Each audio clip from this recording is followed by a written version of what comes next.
How to speed up your computer. Right-click at the bottom bar of your desktop. Click on the Task Manager option. Click on the tab which says Start Up.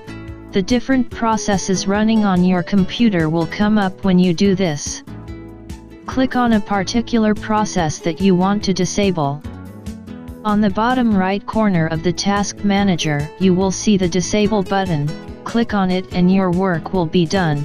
Repeat the same process on all the programs that you wish to disable.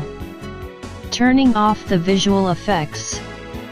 Click on the Windows icon of Start menu and then click on Control Panel. In the Control Panel window, click on System. Click the Advanced System Settings in the left of System window. Now, click on Settings under Performance. This will open Performance Options list where you can select or deselect the visual effects. Analyze the visual effects of your computer and choose the option which suits best your computer.